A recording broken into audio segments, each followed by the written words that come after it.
Not talking about who's going to wind up winning the MVP. I'm talking about right now. This shows what I mean about Embiid. Okay. Embiid, at this moment, if I had to choose an MVP, I'm giving it to Joel Embiid. Look what just happened to the Lakers. And I know they're on a road trip, and they haven't lost. Everyone loses on the road eventually and all that. Who didn't play last night? They can't do it without AD. They lost to a bad team. A bad team. Now look at Embiid. Remember I told you, LeBron has played all the games. Embiid's missed 4 games. So you're like, okay, if they're comparable in value, obviously the guy who played 4 more games is more valuable, except that hasn't hurt the Sixers in the standings. They're number 1 in the Eastern Conference. By the way, the Lakers aren't anymore in the Western Conference. And what happened with and without Embiid? With that 4 games, since it hasn't hurt the Sixers in the conference, what that 4 game shows is what they are with him and without him. They're 0-4.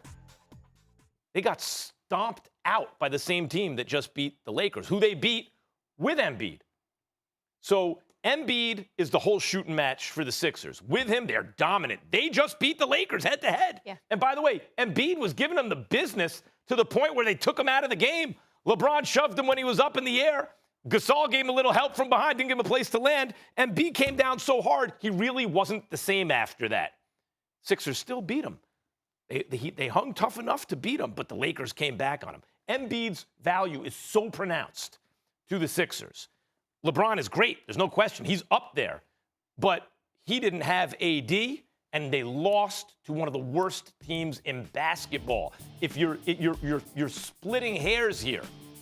But right now, Embiid's the MVP of the league.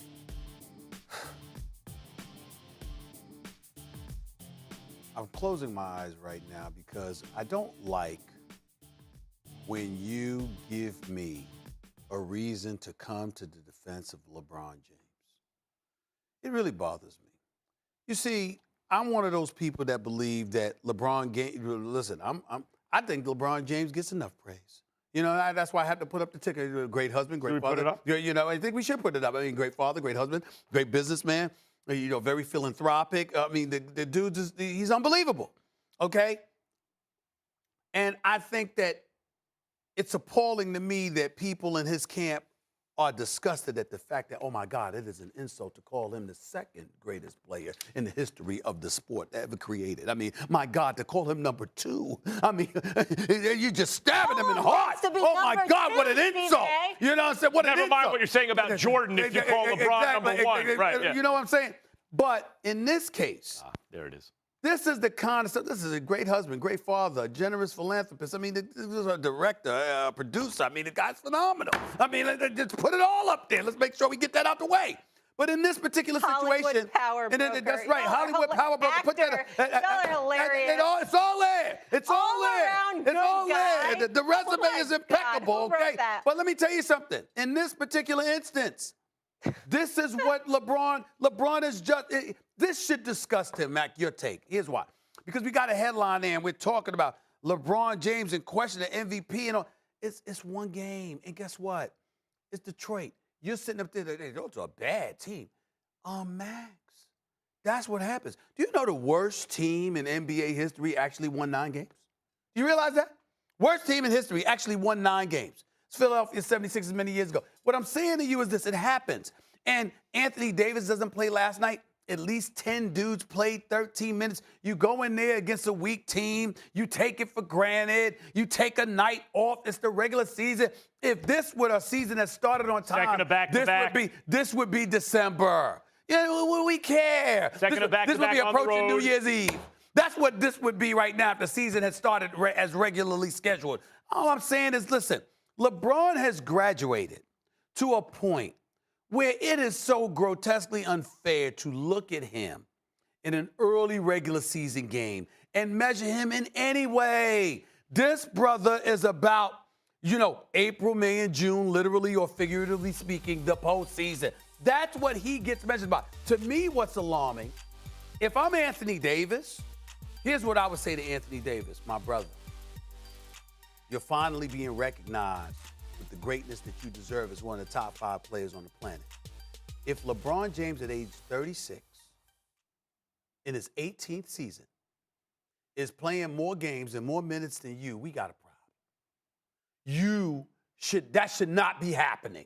Because what LeBron is doing and what I believe he should be teaching Anthony Davis is that it's one thing when you're a star or a superstar quality talent. It's another thing when you're the headline.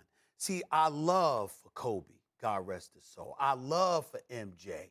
I love for the elite superstars like LeBron. He's included in that list. That, I will put him on that list. In terms of being a headliner and consistently answering the call, showing up to work when you don't want to because you know everybody's watching and they're coming to see you. Okay. And I'm saying it's a little unfair to AD. I'm not saying that I'm not being unfair to AD because I'm not calling him out for anything. I'm saying keep in mind, AD, that's the responsibility that you have now that you are a champion playing alongside LeBron. That's all I'm saying. I'm not saying anything wrong yet. I'm just saying let's keep that in mind moving forward for AD. Kobe Bryant and LeBron James, off the top of my head, throughout most of their primes, usually played in the 70s of games. Like Jordan played 82 games every year. When it wasn't 82, it was 81 or 80. But most of the modern players play in the 70s. This was the second of back-to-back on a road trip. That's why I'm not killing LeBron, of course. And Stephen A., we're not talking about who's the best player in the game. We're not talking about the championship or who's eventually going to win the MVP. I've been making the case. I'm just MVP tracker, regular season, which I don't even like that award. I don't think it's that meaningful, but people care about it. MVP tracker, regular season, at this moment, if you had to vote, Embiid. And last night was, it is close. You say you shouldn't judge him on this little kind of information, but when it's that close, every little bit counts. They just lost to the Pistons without AD. Thanks for watching ESPN on YouTube. For live streaming sports and premium content, subscribe to ESPN+.